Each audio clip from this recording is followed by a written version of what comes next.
ابو دردہ رضی اللہ تعالیٰ عنہ نے نصیحت فرمائی 5 باتیں، اور ان میں سے پہلی بات یہ فرمائی کہ حلال اور پاک کھانے کا اہتمام کرو۔ یعنی حلال اور پاک کھانا پیٹ میں جائے گا تو حلال اور پاک کام سرزد ہوں گے، حلال اور پاک کھانا جائے گا پیٹ میں تو حلالیوں والے کام ہوں گے، حلال اور پاک کھانا پیٹ میں جائے گا تو گویا کہ اس کے اندر اچھے آداب آئیں گے، اچھے اخلاق آئیں گے، اچھے کردار والا بنے گا۔ اسی باتوں میں ایک بات میں آپ حضرات سے عرض کروں گا، یہ جو آج ہم مسلمان غیروں کی نقالی کرتے ہیں، غیروں کی تعریف کرتے ہیں، غیر ممالک کے جو ہے وہ بڑے خواہش مند ہیں کہ وہ بڑے اچھے ہیں، اس کی وجہ کیا ہے؟ کبھی آپ نے سوچا؟ میری جو سوچ جہاں تک پہنچی وہ یہ ہے کہ جو میکڈونر اور اس کے علاوہ یہ جو خرافات جو ان لوگوں کی ایجادات ہم جو کھاتے ہیں مارکیٹ میں میکڈونروں پر، اور اس کے علاوہ ہمیں کیا پتہ انہوں نے بیچ میں کیا ملایا ہے، نہ جانے خنزیر ہے، نہ جانے کتے ہے، نہ جانے گدھا ہے، نہ جانے کیا چیزیں ہیں۔ اب جب ہم یہ چیزیں کھائیں گے تو ہم جو کھائیں گے وہی گائیں گے۔ کیوں؟ جو حلال کا کھائے گا وہ حلال کی باتیں بتائے گا، جو حلال کا کھائے گا اس کے اندر حیا آئے گی، پاک دامنی آئے گی، عزت آئے گی، بڑوں کا احترام آئے گا، چھوٹوں پر شفقت آئے گی، ماں باپ کا احترام آئے گا۔ اور جو حلال کا نہیں کھائے گا گویا بات یہ ہے کہ وہ کبھی بھی ادب و احترام والا نہیں ہو سکتا، اس سے اچھی باتوں کی توقع نہیں کی جا سکتی، اس سے اچھے اخلاق کی توقع نہیں کی جا سکتی۔ تو حضرت ابو دردہ رضی اللہ تعالیٰ عنہ نے پہلی جو نصیحت فرمائی کہ حلال کھانے کا اہتمام، حلال کھانے کا اہتمام۔ دیکھیں حلال کھانا اتنا اہم ہے، اللہ تبارک و تعالیٰ نے سب سے پہلے اپنے رسولوں کو مخاطب فرمایا، یا ایھا الرسل کلوا من الطیبات واعملوا صالحا، اے میرے رسولو پاکیزہ کھانا کھاؤ۔ پہلے پاکیزہ کھانے کا بتایا، واعملوا صالحا، پھر نیک اعمال کرو۔ تو معلوم یوں ہوا نیک اعمال کے لیے پاکیزہ کھانا یہ شرط ہے۔ اگر پاکیزہ کھانا نہیں ہے تو وہ نیک اعمال کرے بھی تو ان نیک اعمال کا کوئی فائدہ نہیں ہے۔ ایک آدمی حرام کا لقمہ 1 مرتبہ ڈالتا ہے، 40 دن تک اس کی نماز اللہ کے ہاں مقبول نہیں ہے۔ تو میرے مسلمان بھائیوں، اللہ کے نبی کی بات جھوٹ ہو سکتی ہے؟ نہیں ہو سکتی۔ آج ہم میں سے ہر مسلمان حرام میں ملوث ہے یا نہیں ہے؟ کسی نہ کسی طریقے سے ملوث ہے۔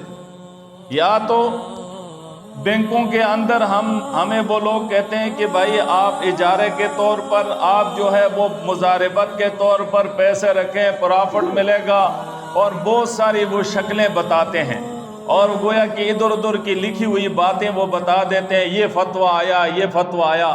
اب دیکھیں اس وقت تو نقل اتنی عام ہے، ایک آدمی کی بات کو دوسرے آدمی کی باتوں میں لگا دینا، اس کی تصویر اس کے ساتھ جو ہے وہ لگا دینا، یہ کوئی مشکل ہے؟ کوئی مشکل نہیں ہے۔ تو گویا کسی نہ کسی اعتبار سے ہمارا کھانا گویا کسی نہ کسی اعتبار سے حرام ہے۔ تو بتائیں جب کسی نہ کسی اعتبار سے ہمارا کھانا حلال نہیں ہے، حرام ہے، چاہے وہ کمائی کے اعتبار سے ہو، چاہے وہ سود کے اعتبار سے ہو، چاہے وہ لین دین کے اعتبار سے ہو، چاہے وہ کاروبار کے اعتبار سے ہو، یا جتنے بھی کاروبار کرنے والے ہیں کسی نہ کسی اعتبار سے حرام ہے، تو جب حرام کا ایک لقمہ بندے نے اپنے حلق میں ڈالا، وہ پیٹ میں گیا، 40 دن تک اس کی نماز قبول نہیں۔ اور جس آدمی کی پوری زندگی جو ہے وہ حرام کے لقمے ہی جا رہے ہیں، تو بتائیں پھر وہ نماز قبول ہوگی؟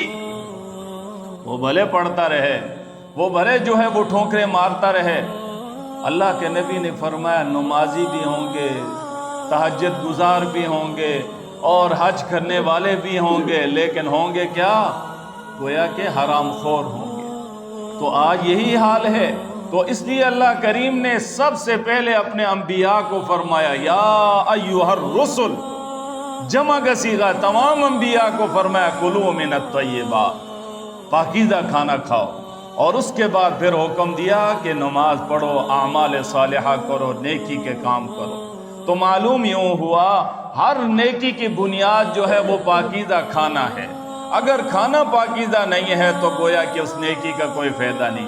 پہلے اللہ نے انبیاء کو مخاطب فرمایا، پھر اللہ نے ایمان والوں کو بھی مخاطب فرمایا، صرف انبیاء کو نہیں فرمایا یا ایھا الذین آمنوا کلوا من طیبات ما رزقناکم، اے ایمان والو، یا ایھا الذین آمنوا، اے ایمان والو، کلوا من الطیبات، کھاؤ پاکیزہ کھانوں میں سے، اور فرمایا ما رزقناکم، جو ہم نے رزق کے طور پر تمہیں دیے ہیں، لہذا اس کو پاکیزہ طریقے سے، حلال طریقے سے۔ مثلا دیکھیں اللہ کریم نے بکری کو حلال بنایا ہے، خنزیر کو حرام ہے، بلی حرام ہے، مرغی حلال ہے۔ اب یہ جانور اللہ نے فرق بتا دیا، یہ حلال یہ حرام، لیکن اللہ کریم جو فرما رہے کلو من طیبات، پاکیزہ کھانوں میں سے کھاؤ جو ہم نے تمہیں دیا ہے۔ اب کیا مطلب ہے؟